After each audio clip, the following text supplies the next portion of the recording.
Oi, pessoal! Bom, na minha jornada de descoberta dos personagens da Monelli, finalmente chegou a vez da Julia Kendall, né?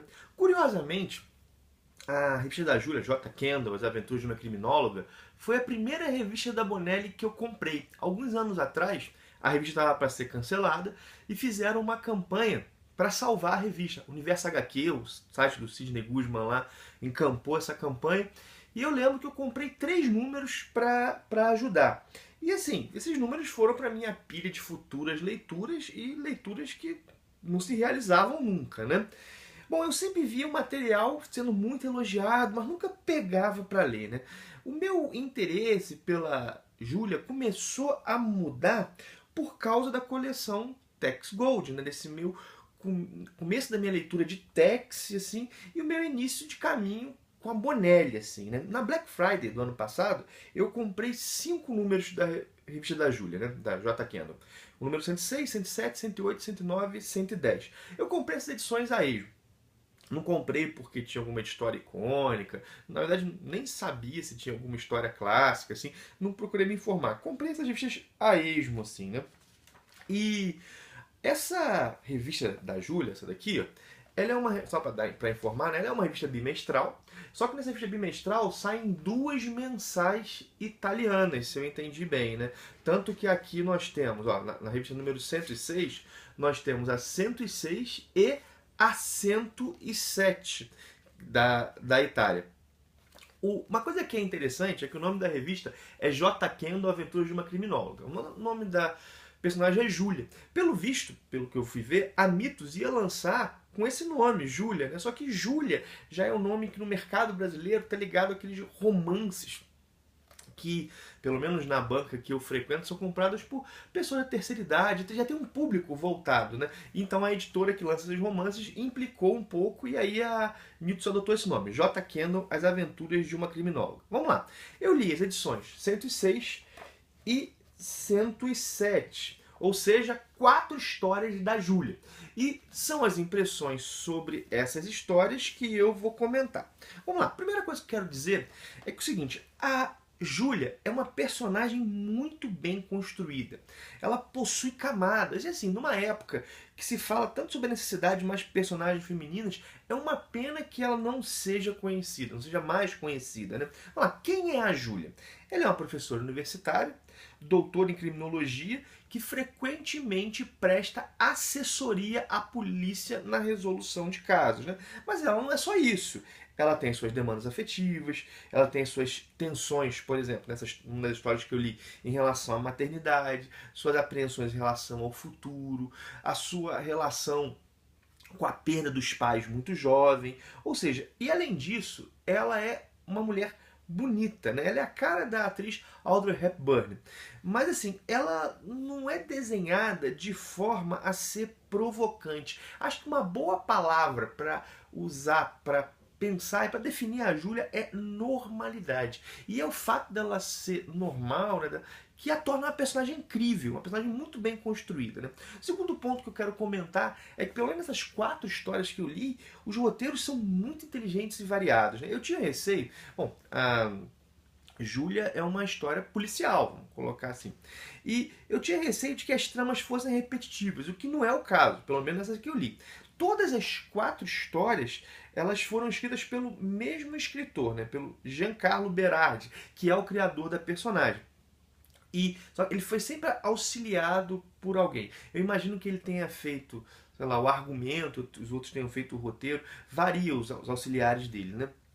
Bom, tanto o tom, quanto os plots, quanto o desenrolar e a solução dos casos variam bastante. Né? Em relação aos plots, vamos ver só. Ó. Vamos pegar a edição 106, essa daqui. Tem 2 histórias, Férias Forçadas e A Tormenta. Essa primeira história, Férias Forçadas, a Júlia, ela lida com autoridades, isso é bem legal, eu gostei muito dessa história. Ela lida com autoridades ligadas a um presídio que usam os presos para cometer assaltos. Ou melhor, um assalto que dá errado e tem que ser repetido. Então são 3 tentativas de assalto usando esses presos, né? E é legal que a Júlia mesmo ela só vai aparecer lá pela 30ª página, assim. Antes a ação está toda focada nos prisioneiros que estão sendo utilizados para cometer o crime. A segunda história é a história de um homem que ele confessou ter matado a mulher e um filho deficiente e ele está sendo levado para ser julgado. E por causa de uma tempestade de neve, ele é retido numa delegacia e lá ele dá um telefonema, descobre que uma mulher está grávida deles, dá um caso de revolta, ele acaba pegando vários policiais como reféns e a Júlia também acaba sendo refém.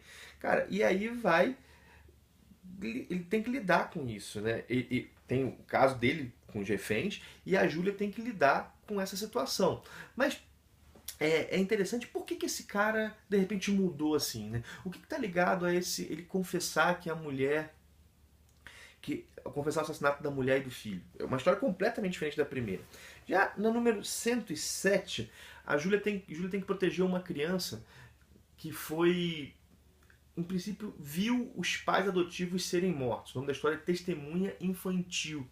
E aí, além de proteger a criança, ela tem que descobrir por que esses dois, porque esse homem e essa mulher foram mortos. E a segunda história, olha só, ela tem que desvendar um crime que aparentemente foi cometido por um alienígena. Assim, são plots muito diferentes, resoluções muito, ao meu ver, diferentes, né? E assim, sobre os roteiros, cabem alguns comentários, né? Primeiro, o foco deles não é a ação. Mesmo quando a ação acontece, ela é secundária. Por exemplo, na primeira história, aquela que Férias Forçadas, na qual os bandidos são utilizados pelos agentes da penitenciária para cometer crimes, a primeira sequência, né, que dura umas 30 páginas, é uma fuga, né? É uma perseguição, na verdade, perseguição de carro, né? Então assim, tem certa ação. Mas mesmo quando a ação acontece, ela nunca é o foco principal. O foco está no crime, nos personagens, na trama como um todo. Por exemplo, algumas das minhas sequências preferidas dessas 4 histórias foram as aulas da Júlia. Cara, são muito legais, assim. Às vezes são 2, 3 páginas dela dando aula, assim. E sempre tratando de assuntos interessantes. Foi um dos pontos que eu preferi, né? Além disso, vai dizer o seguinte, né? Quando a gente faz uma história de mistério, e o mistério é parte central desses quadrinhos da Júlia, há várias maneiras de trabalhar. Por exemplo, Naoki Urasawa, que escreveu Monster, que escreveu Pluto, escreveu 20th Century Boys, mangás, né? Ele trabalha da seguinte maneira. Tem um mistério e ele vai dando respostas. E as respostas levam a perguntas ainda maiores. Não é esse o jeito do Berard trabalhar. Ele faz o seguinte, o mistério só é resolvido no final. E quando o mistério é resolvido, a resolução do mistério lança a luz sobre vários elementos que apareceram na história. Não é aquela coisa. Há histórias, por exemplo, nós não temos como deduzir, sei lá, o motivo ou o criminoso. Não temos como. Ele não dá elementos para essa dedução. Não é esse o objetivo. Mas quando o mistério é resolvido e a solução é dada, o olhar sobre aquela história muda. Alguns detalhes passam a fazer mais sentido ou ganham um outro significado. O cara escreve muito bem, assim, né? Um pequeno ponto que não me agradou em alguns roteiros, principalmente na primeira história, é que alguns fechamentos são abruptos, assim, né? Por exemplo, nessa primeira história da edição 106, na última página é mostrado sei lá, não é que é mostrado os bandidos, não é isso. A gente já sabe essa história toda. Mas na última página, assim, em 6 quadrinhos é dado o destino deles de maneira muito rápida, né? Isso não é uma coisa que eu curto tanto. Mas isso não acontece em todas, assim, mas aparece vez por outra, né? Esse é um ponto que eu não curti tanto, né? E assim, os roteiros realmente são bem construídos, são inteligentes, os personagens são bons, são críveis. E assim, se isso é tão bom, por que não faz tanto sucesso, né? A gente poderia falar de várias coisas. Por exemplo, a gente poderia falar do formato.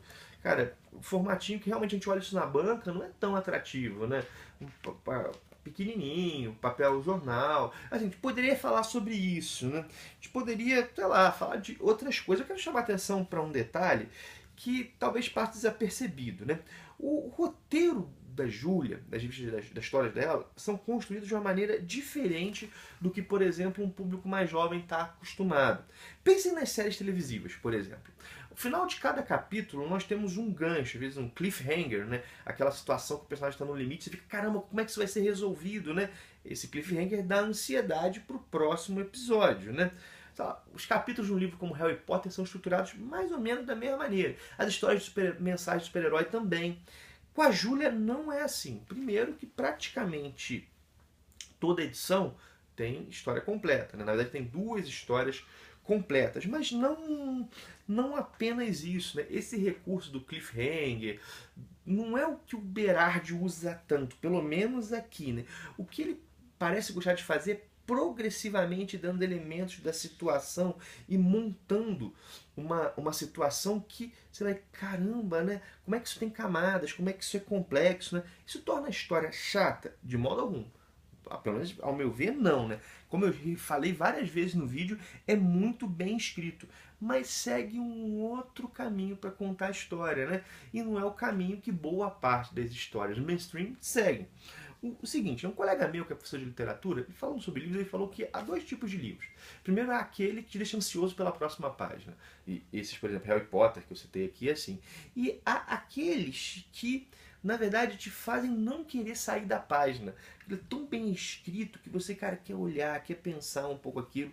Eu acho que Júlia está numa espécie de meio termo, né? A história é construída aos poucos, vai dando detalhes progressivamente e por vezes a gente para um pouco mais detidamente num diálogo, né? E pensa um pouquinho, ou seja, tem um outro ritmo, envolve de uma outra maneira, né? Como eu falei, né, infelizmente o formato não valoriza, assim, eu sempre bato bastante nessa tecla, né? Às vezes, poxa, um formatinho italiano já ajudaria bastante. Aí eu entendo o dilema da editora, né? Júlia vende pouco, infelizmente, né? E às vezes fica com medo de dar um passo de melhorar a qualidade, se aumentar o preço, talvez perca leitores, não sei, eu entendo o dilema, né? Mas é uma pena, né? Porque é uma história que realmente merecia ter mais gente lendo. Bom, tá aí. Bom, minhas 2 primeiras, assim, leituras mais intensas de Júlia. Vamos ver, quem sabe eu não faço mais vídeos sobre a nossa criminóloga, comentando histórias específicas, né? Bom, até agora a Bonelli tá com 100% de aproveitamento para mim. Não posso deixar de pedir, né? Se gostou do vídeo, deixa aquele teu joinha, dá uma olhada nos outros vídeos do canal, se tá chegando por agora. Tem bastante coisa sobre Bonelli, tem coisa sobre Marvel, sobre DC, sobre quadrinho brasileiro, dá uma olhada. E se não é inscrito, se inscreve ainda para poder acompanhar o material que é produzido. Tem sempre vídeo sobre quadrinho por aqui. Deixa aquele abraço e até o próximo vídeo.